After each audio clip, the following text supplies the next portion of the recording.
factors, marami sinasabi that can probably bring out leukemia. Pero to really point out the cause, wala pa talaga. So yun pa naman yung susunod ko sanang tanong. Ano ho ba ang sanhi? Bakit ba bigla na lang sa isang adult ka na, for example, tapos bigla kang na-diagnose with leukemia? Ano pong nangyari? Nahawa ka ba? May history ka ba ng leukemia? Yeah, actually, tama ka. Some leukemias are brought about by viruses. So, parang pwede ma-trigger lang kasi. So, it can also be from sometimes they say from smoking, In fact, sabi nila, children around smoking families are more prone to leukemia. Because of the passive smoke. Yeah, pollution can also cause. So anything actually that can trigger cancers, cells to be abnormal, can trigger leukemia as well. Or dating previous exposure to radiation, isa yun. Or exposure to, or nakakimo na dati, healed of chemo, but of the first cancer, but can develop later on. So, Doktora, since mahirap na ma-pinpoint kung ano talaga yung cause, parang ang hirap po na yung masabi yung prevention. We can't talk about yung prevention because hindi natin alam kung ano yung cause. Well, when we talk of prevention, it's the same like as for all other cancers. It's just trying to maintain a healthy lifestyle. It really goes back to that, getting enough sleep, you don't hang around bars or drink alcohol all the time or smoke. Anything that would make your body unhealthy, change the clock of your body, can also change the cells, the behavior of cells. So in general, prevention is like all other cancers or all other diseases, like the one close to my heart, which is heart disease. It's really the same thing, maintaining a healthy lifestyle. Okay. Doktora Erlyn, alam ko po kayo po ay isang cardiologist, and here you are talking about leukemia, but of course, may na kayong alam dahil na nagtayo na rin kayo ng foundation, and then mayroon kayong parang journey with your brother. Ano po ba ang nangyayari sa ating dugo pagka tayo ay na-diagnose na may leukemia? Blood kasi natin, yung blood lines are supposed to be produced in the marrow. And then, hindi yan nire-release sa periphery. Sa labas, hindi yan nilalabas pag hindi pa mature. So, yun, kaya pula tayo, like you're so beautiful, you're not pale, you're able to fight infection kasi normal ang white cells mo, hindi ka nagdudugo kahit saan kasi normal ang platelets mo. But as I said, if leukemia cell starts to develop, yung immature cell, hindi pa siya tamang, nilalabas na abnormal na yung itsura niya. So sometimes they even, within the marrow, they crowd out the normal cells. So pag kinag-out nila yun, hindi na nakaka-function yung normal cells. Wala na. And then the abnormal cells, sometimes they can be normal in quantity, pero yung quality nila hindi na. So actually, tama ka. I'm a cardiologist. I'm not really the authority in leukemia. That's why in the foundation, we also have hematologists in the board. Si Dr. Presi Kagiwa at saka si Dr. Alan Racho. And Dr. Alan Racho is incidentally now the president of their society, the Philippine Society of Hematology and Blood Transfusion, which was established 50 years ago. So now they're in the process of coming up with a registry for leukemia. Para malaman natin kung ilan ba ang mga Pilipino. Meron po ba tayong data? Yeah, that's why they're starting to do the registry. So roughly, they can say there's 5 out of 100,000 adult patients can be diagnosed with leukemia. Okay. Doktora, can you describe to us po, paano po yung paglalakbay? What is the journey like? Pag ang isang tao ay na-diagnose ng leukemia, what can they expect? Ano pong mangyayari sa kanila? Okay. As I said, it can be untreated, in remission, or recurrent. So, pag na-diagnose na untreated pa sila, they will be very symptomatic. Everything related to the bloodlines that are abnormal. They can have, parang pantal-pantal, or always fainting, or always sick. Okay? And then, pag i-treat na, treated phase na to bring out remission, chemotherapy can be very stormy as well. Because ang gagawin doon, ibubura lahat, the abnormal and the normal cells.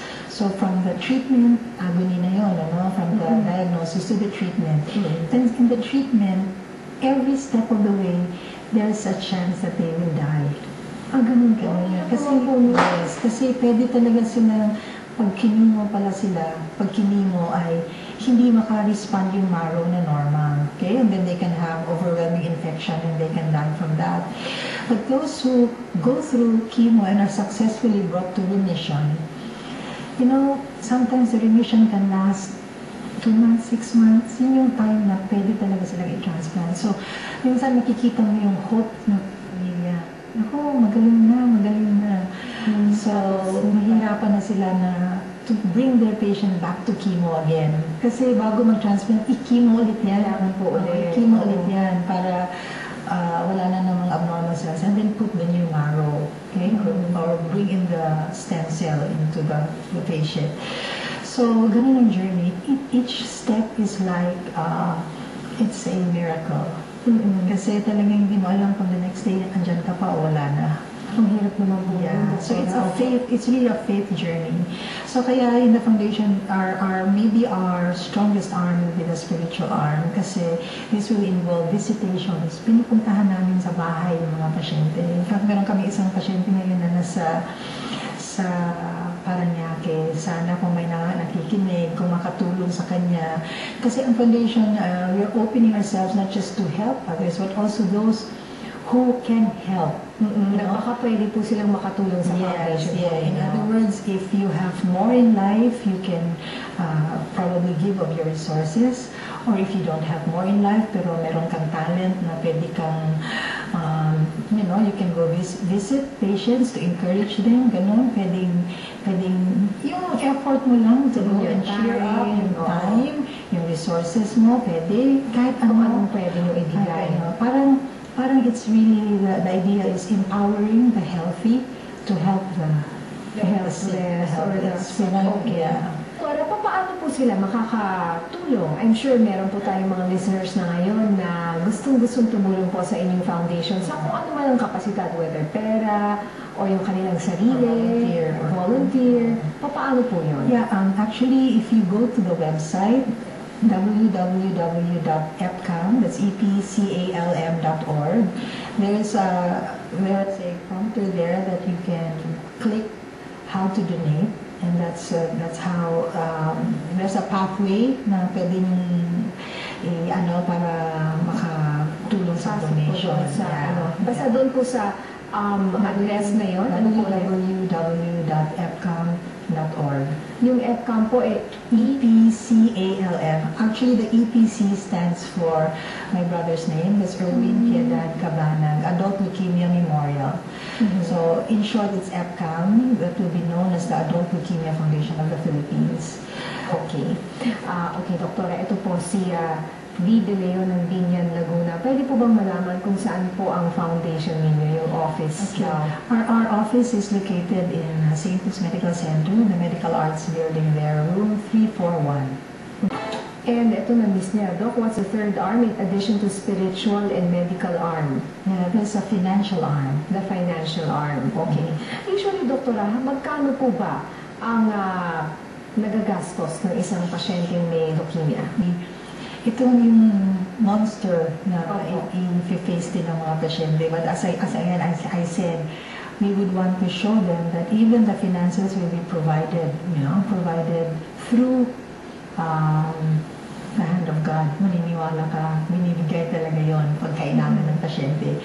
So, pag chemo, sometimes it can range from just 300,000 to even 1 million. Chemo pa lang yan. Because if complications come and they have infection, antibiotics can be very expensive. So, pwedeng ganun ka, hindi yung gastos. Yung gastos pa lang po ay nakakamatay na. Yes. Opo.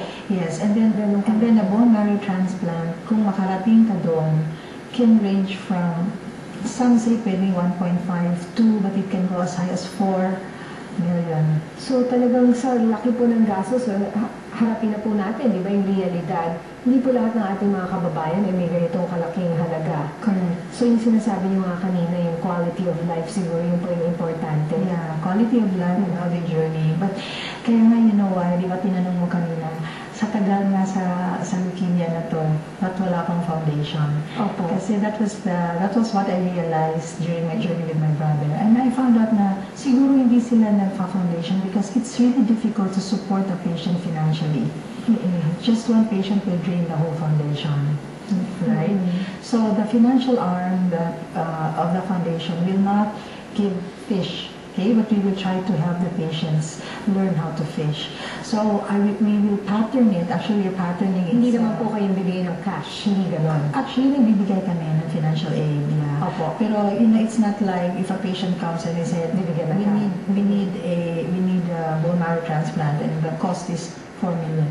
Okay, here's a check for 4 million. Hindi ganun po. Oo. Kasi talagang hindi mabubuhay ang foundation ng ganon. So, but of course, we cannot limit the Lord. Pag may mag-donate naman na what is 4 million to those who have a lot of money, right? Pero ganito yon, the foundation is really going to be patterned. It's a National Foundation of Transplants sa America, wherein the patients are, we help the patients raise funds.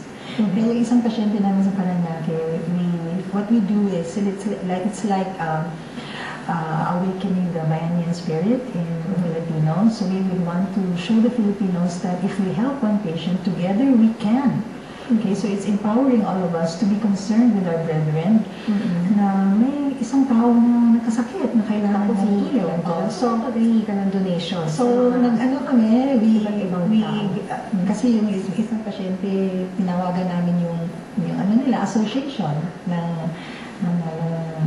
subdivision nila. Then we talked to the board of trustees of their association, and so we conducted an event for this person. Opo. So, of course, hindi mo naman masabi na yung pera na yun makakapagin na ngayon. But the fact that you were able to open eyes and to let them see that, people who don't even know us are helping us. So why don't we help a patient that is within our community? So parang ganun yun. Pag naramdaman ng community, they will see that, okay, then if we can help one patient, we can help our kababayan. Yung pala merong sakit sa compound. And then, tuloy-tuloy na yan. Nakakahawa. Contagious ang pagiging matulungin. Yes. Okay, so, kumusta na po itong pasyente na ito? Okay, sana nakikinig sila, but I don't know, I didn't tell them. Opo. Nakakala po siya. Karen Parillaga, yeah, she's now undergoing radiation therapy sa Makati Medical Center under Dr. Francis Lopez. She actually was diagnosed in April last year, and then she went into remission. Remission na sa remission. Dapat doon na yung transplant. Pero syempre, parang ang family, yun na sinasabi ko. Minsan, you feel that your patient is well, and baka hindi na kailangan yung transplant. Tapos bumalik po ulit. Nag-recur, and then ngayon nasa brain na. Okay. Doktora, pag ganito. Pero at least, marami po kayong mga good news na naikwento sa amin. Marami naman po ang tumutulong. Marami kayong volunteers. Yes. At meron rin gumaling. Actually, may dalawang now helping the foundation. There are two doctors, si Dr. Ella Cabanlit, as a pediatrician from Baguio, and si Dr. John Alcandava, who is a cardiologist also. They're post-transplant. Yeah, they're post-transplant. They still need our help. If anyone there who would want to help financially, they still need our help kasi maintenance medication. Maintenance. Yeah. Okay. And then they cannot go back to work yet. Mahirap But at least, buhay po sila. Yung Yes. Okay. Well, Doktora, wala na po tayong oras. Pero bago po tayo magpaalam, baka po meron po kayong panghuling mensahe about leukemia, yung inyong foundation. And baka may hotline kayo. Sabihin niyo na po para matawagan po ng ating mga kababayan. Yes, thank you. Okay, leukemia is really a disease that is dreaded. Pero pag nakita mo na marami palang makakatulong sa inyo, the journey becomes less painful, more bearable. So ngayon may foundation na tayo to help others. So those who are able to call us through our landline, our hotline, which is 723-1058. And then 723-1058. Okay, and you can also connect to us through our website. So we are calling on patients and also benefactors. Kasi parang yun na sinasabi ko, we are trying to empower those who are healthy to help the less healthy. Kaya yung logo na foundation namin, if you see the logo, it is actually a healthy hand in red holding the leukemic hand in bone white, trying to bring them out of leukemia with the help of the Holy Spirit. So, magtutulungan tayo, we'll wake up Philippines to help others. If you're healthy, then be thankful you're healthy and help those who are less healthy. Maraming